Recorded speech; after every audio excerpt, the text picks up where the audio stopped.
Hello les amis, j'espère que vous allez bien et que vous êtes en forme. Bienvenue pour cette nouvelle vidéo. On va parler de mon 3e trimestre de grossesse gémellaire. Et pour cette vidéo, je me suis dit que c'était sympa de la faire dans la chambre des loulous. Donc là, il y a le lit d'un loulou et le lit de l'autre, il est juste derrière. J'espère que ça vous plaît. Là, je suis enceinte de 36 semaines aménorrhées plus 5 jours. Donc j'arrive à ma 37e semaine aménorrhée. Et comment vous dire que j'ai hâte vraiment, je me sens lourde et je sens que ça va pas tarder, je sens que ça travaille, donc je me suis dit qu'il était temps de faire cette vidéo même si le trimestre n'est pas complètement terminé. Comme ça la vidéo sera faite si jamais j'accouche et du coup ça me permettra ensuite par la suite de vous faire la vidéo sur l'accouchement. Donc voilà, j'ai des choses à vous raconter, donc let's go. Alors pour ce 3e trimestre de grossesse, franchement, bah, comment vous dire que je suis assez fatiguée, voilà. Après ça dépend, il y a des jours où je suis vraiment en forme et d'autres assez fatiguée, voilà, le ventre il est énorme. D'ailleurs mon ventre n'a pas tenu le coup les amis, les derniers mois, mon ventre a craqué clairement, hein, parce que le ventre a poussé d'un coup, franchement. J'avais pas de vergeture jusqu'à mes 6 mois et demi de grossesse à peu près, ouais. Mais après ça a commencé à craquer et ouais, là j'ai des vergitures. Malgré que je me crème 3 fois par jour, là la peau n'a pas tenu parce que le ventre clairement a grossi énormément. Donc je vous mettrai bien sûr les photos, vidéos de ce côté. Donc voilà, c'est pas grave, hein, il faut accepter, moi j'accepte totalement. Je sais qu'il existe de formidables produits, donc par la suite j'essaierai de prendre soin de mon corps. Concernant le poids évidemment, parce que oui, le ventre a craqué, donc oui j'ai pris du poids. J'ai pris 18 kilos, voilà, là je suis à 36 semaines aménorrhée et j'ai pris 18 kilos. Ouais, ça paraît énorme. À chaque fois que je me mettais sur la balance, franchement, j'étais au bout de ma vie. J'avais pas envie de voir, mais bon, voilà, c'est comme ça. Et je me dis qu'il y a 2 bébés, que chaque grossesse est différente. Donc, ça me fait bizarre parce que oui, pour ma fille, je n'ai pris que 10 kilos pour 9 mois de grossesse. Et là, je ne vais pas aller jusqu'à 9 mois de grossesse et j'ai pris 18 kilos. Donc, voilà. Après il y en a 2, donc voilà, moi la gynéco m'a dit que c'était bien, voilà, que j'allais les perdre par la suite, qu'il fallait pas que je m'angoisse pour ça, et je vais pas du tout m'angoisser pour ça. De toute manière je suis quelqu'un no stress, donc du coup je pense que ça m'aide beaucoup. Moi tant que je me plais à moi-même et que je plais à mon mari, c'est le principal, et le reste on verra après. Alors après ensuite, mis à part le ventre qui grossit énormément, les vergitures qui sont sorties, bon c'est pas grave. J'ai les nuits aussi qui ont été compliquées, parce que le ventre est, voilà, est assez imposant, donc pour trouver la bonne position pour s'endormir, c'est compliqué. Et encore, bon ça va, c'est pas le pire. Ce que j'ai beaucoup souffert dans ce dernier trimestre de grossesse, c'est l'acidité. Alors l'acidité avec le poids du ventre, les bébés, franchement, mais c'était horrible. Je savais plus quoi faire. L'homéopathie ne fonctionnait pas. Le Gaviscon ne fonctionnait pas. Le laitage ne fonctionnait pas. Donc quand j'ai vu ma gynéco, il y a...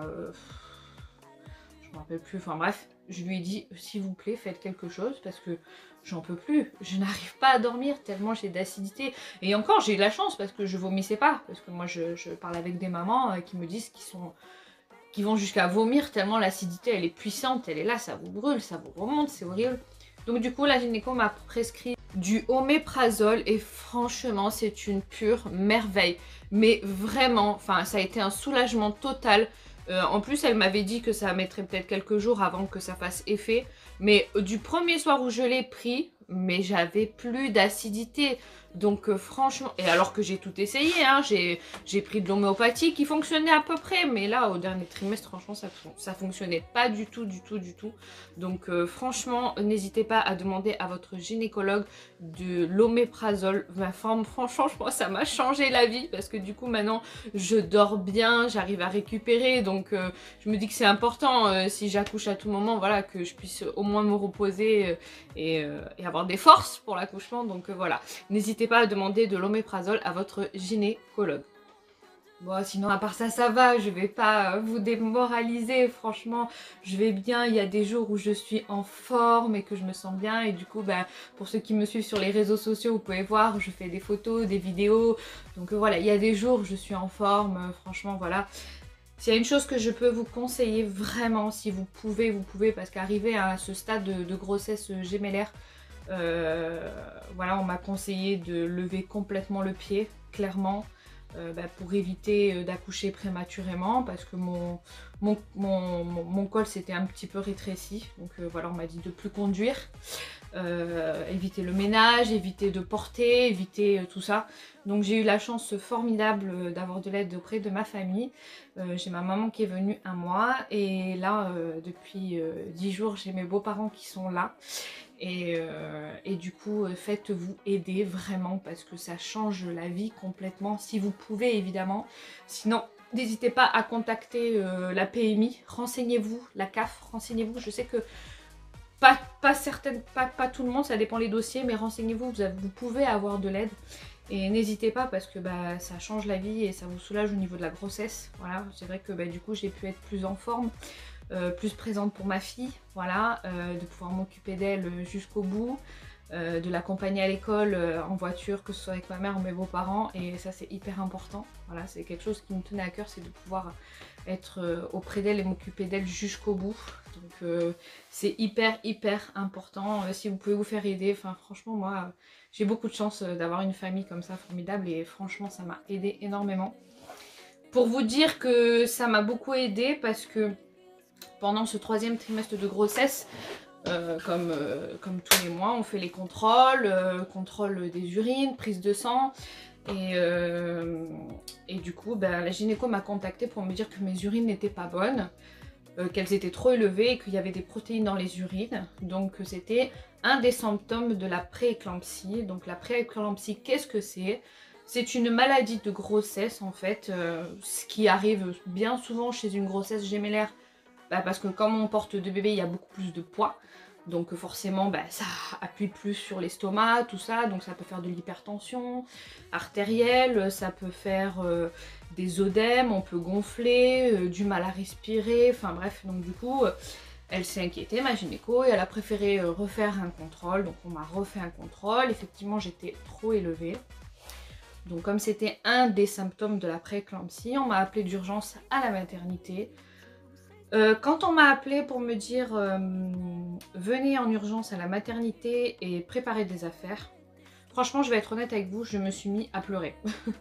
Clairement, parce que non, j'étais pas prête, enfin c'était soudain, enfin on m'appelle, on me dit bah venez préparer les affaires, on sait jamais si vous devez être hospitalisé.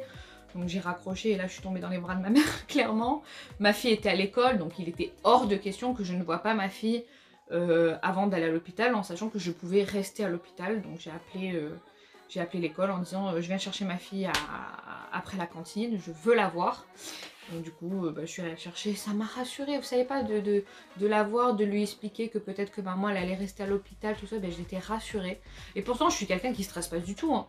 Mais voilà, je veux tellement le bien-être de ma fille, de lui expliquer les choses, parce que je parle beaucoup avec elle. Et pour moi c'était très important de lui expliquer que maman elle allait à l'hôpital et que peut-être qu'elle allait pas rentrer. Donc rien que ça, après j'étais complètement soulagée, vraiment. Donc du coup, bon, ben allez, let's go. À l'hôpital, mon chéri est venu, m'a accompagnée.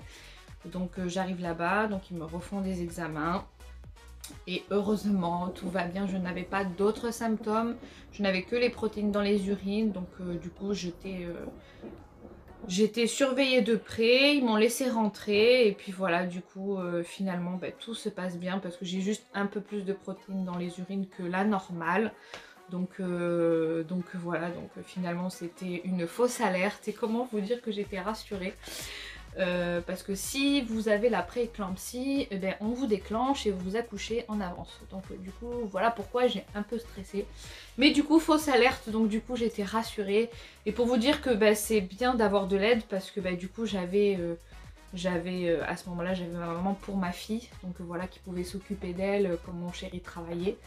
Donc voilà, donc du coup, voilà pourquoi c'est important. Si vous pouvez vous faire aider, franchement, faites-le. Pour le ménage, pour tout, on n'y arrive plus. Enfin, je peux plus me baisser. Donc Donc voilà, si vous pouvez vous faire aider, franchement c'est important. Et voilà, après si vous avez des doutes, que vous êtes stressé, il ne faut pas hésiter à contacter la maternité, contacter votre gynécologue. Franchement, moi là où je suis suivie, elles sont des amours. Elles m'ont même laissé un numéro d'urgence, que si j'avais une question ou autre, qu'il ne fallait pas hésiter. Il n'y a pas de questions bêtes. Sachez-le, il n'y a pas de questions bêtes. N'ayez pas peur de poser une question. Et même si elle est bête, vous vous en foutez, vous n'aurez pas de regrets, vous aurez votre réponse et vous serez rassurés. Donc c'est le plus important. Voilà. Donc du coup, suite à ça, j'ai dû préparer ma valise de maternité en précipitation, clairement. Mais heureusement que j'avais préparé une liste parce que justement, j'avais fait, je m'étais préparée à faire une vidéo spéciale valise de maternité pour les jumeaux. Donc du coup, j'ai fait tout ça précipitamment, pardon. et, et du coup, après, je suis rentrée et du coup, j'ai pu refaire ma valise de maternité correctement. Au calme, apaisé. Du coup je vous ai fait la vidéo, donc voilà, j'ai pu préparer tout ça, ma valise à moi. Maintenant tout est prêt, il n'y a plus qu'à, je suis no stress. Voilà, la chambre des bébés, tout est prêt, vraiment la poussette est prête, les cosy sont prêts, enfin tout est prêt. Voilà, j'ai mes beaux-parents qui seront là pour la petite, donc tout est prêt, donc voilà, no stress, et c'est le plus important. Bon, si je peux vous donner un conseil, c'est vraiment... Enfin, je sais que c'est plus facile à dire qu'à faire. Moi, ça va, j'ai déjà l'expérience de ma fille, mais quand c'est une première grossesse, forcément, on a plein de questions. On se dit comment ça va se passer, est-ce que je vais souffrir ou pas. Mais ayez confiance en vous, et vous verrez que tout se passera bien. Moi, je sais que pour ma fille, j'ai fait les séances à la préparation de grossesse avec les sages-femmes et ça m'a tellement aidée, ça m'a donné confiance, ça m'a rassurée, et du coup j'ai eu une grossesse vraiment superbe, rassurante. L'accouchement s'est super bien passé, je n'ai pas souffert plus que ça. Donc pour vous dire que si vous stressez, ça va se ressentir sur votre grossesse et peut-être même sur l'accouchement. Donc prenez du temps pour vous, reposez-vous, détendez-vous, faut pas stresser, tout se passera bien. En plus, c'est vrai que maintenant on a des choses formidables. Enfin, je sais pas quel est votre choix, mais moi la péridurale c'est juste magique. Donc là, quand on m'a dit péridurale, j'ai dit ah oui, bien sûr, sans hésitation, clairement. Donc voilà, après c'est le choix de chacun, mais ne stressez pas, il faut pas, soyez zen les filles, tout se passera très très bien. Ensuite du coup, j'ai eu mon rendez-vous de la dernière échographie, ça y est, donc là à 36 semaines parce que c'était lundi. Ça y est, donc j'y suis allée, tout va bien, les bébés ont bien grossi, ils ont un très bon poids pour des jumeaux, tout se passe très très bien. Donc j'ai un bébé qui est positionné tête en bas et j'ai un autre qui est positionné en siège. Donc elle m'a expliqué que il n'y avait pas de problème pour que le deuxième accouche en siège, mais qu'il fallait vérifier. Donc on m'a fait une radio pelvienne, voilà, c'est la radio pelvienne. Donc du coup pour vérifier si le deuxième pouvait passer en siège. Donc du coup tout va bien, les résultats sont bons, donc pour l'instant tout est favorable pour accoucher par voie basse. Et du coup je lui ai demandé franchement, parce que je suis au bout de ma vie et que j'ai clairement envie d'accoucher, j'ai dit mais vous n'allez pas me laisser à 39 semaines aménorrhée hein Du coup elle avait tellement pitié de moi que du coup on a prévu une date de déclenchement à la 38e semaine aménorrhée. Voilà, parce que les bébés ont un bon poids, hein, forcément, sinon elle ne se permettrait pas de me donner une date de déclenchement. Donc voilà, mais elle m'a clairement expliqué que je pouvais accoucher à tout moment, hein, mon col s'est bien raccourci. Donc du coup voilà. Mais le fait d'avoir une date de déclenchement, franchement, je vous jure que quand je suis sortie du rendez-vous, j'étais comme une folle, j'étais toute excitée, trop contente. Parce que c'est le... comment dire c'est le signal que c'est la fin, que ça y est, que j'arrive au bout et que je suis trop contente, trop contente. Non, franchement... Enfin, toutes les femmes enceintes, on se comprend, on sait qu'à la fin c'est long et qu'on en a marre et qu'on n'a plus rien à se mettre et qu'on se sent lourde. Et franchement, vous savez ce qui me manque le plus? Mais franchement, à part pouvoir porter ma fille dans les bras, ça c'est un truc qui me manque énormément, c'est pouvoir sauter sur le lit, sur le ventre. Mais franchement, Franchement, ça me manque, j'en peux plus. Je peux plus me baisser, enfin c'est fou. On se sent comme une patate. Clairement, c'est clairement ça. Voilà. Donc ouais, j'ai hâte d'accoucher et puis c'est surtout de rencontrer mes bébés. Ouais, j'ai vraiment envie de les prendre dans mes bras, de pouvoir m'occuper d'eux. Enfin bref, j'ai hâte. Donc quand elle m'a donné une date de déclenchement, franchement, j'étais trop contente. Donc voilà. Voilà les amis, franchement, sur ce dernier trimestre de grossesse, parce que j'ai pas trop de choses à vous raconter, parce que du coup il est plus court, forcément. Donc voilà, à part que j'ai eu ce problème d'acidité qui a vite... Voilà, ce ventre qui a fini par craquer. Bon voilà, la prise de poids, cette histoire de pré-éclampsie. Bon, j'ai eu peur, c'est vrai, parce que j'avais pas envie d'accoucher prématurément. J'avais pas envie d'être hospitalisée, de rester en surveillance. Enfin voilà, ça c'est vrai que j'ai un peu paniqué. Mais du coup, c'était de fausses alertes. Et voilà, tout s'est très bien passé. J'ai eu la chance d'avoir ma maman pour m'aider. Maintenant, j'ai mes beaux-parents qui sont là pour m'aider. Ma belle-mère va aussi rester un petit peu une fois que j'accouche. Comme ça, mon mari pourra prendre son congé paternité un peu plus tard. Pour que j'ai un accompagnement au maximum après avec les jumeaux. Et d'avoir du temps pour ma petite. Parce que elle va pas avoir un petit frère, elle va avoir 2 petits frères et tout ça, ça prend du temps. Donc je veux pas qu'elle soit mise de côté, je veux vraiment pouvoir aussi m'occuper d'elle. Donc c'est pour ça que je vous dis, c'est important, si vous pouvez avoir de l'aide, acceptez-le, mais vraiment acceptez-le parce que pour vous, mais même si vous n'avez pas des aînés, hein, pour pouvoir relayer, pouvoir... lâcher prise un petit peu, enfin voilà, pour prendre du temps pour vous, parce que c'est double travail, hein, donc voilà, et puis voilà, là j'arrive au bout, j'ai une date de déclenchement, je suis rassurée, il n'y a plus qu'à, voilà, tout est prêt, il n'y a plus qu'à, donc j'ai hâte, et puis j'ai hâte de partager tout ça avec vous, donc voilà, la vidéo elle va être courte par rapport aux autres, mais bon, je vous ai tout dit. N'hésitez pas si vous avez des questions à venir me voir en message privé sur Instagram. Facebook, franchement, j'y suis quasiment pas. Mais sur Instagram, vous pouvez me contacter, il n'y a pas de souci, je vous répondrai avec grand plaisir. D'ailleurs, j'ai rencontré beaucoup de mamans, de futures mamans de jumeaux. Je partage, voilà, on se donne des conseils, donc ça me fait très plaisir. Donc n'hésitez pas à venir et je vous répondrai avec plaisir. Donc voilà, je vous embrasse très fort et je vous dis à très bientôt pour une nouvelle vidéo. Bisous!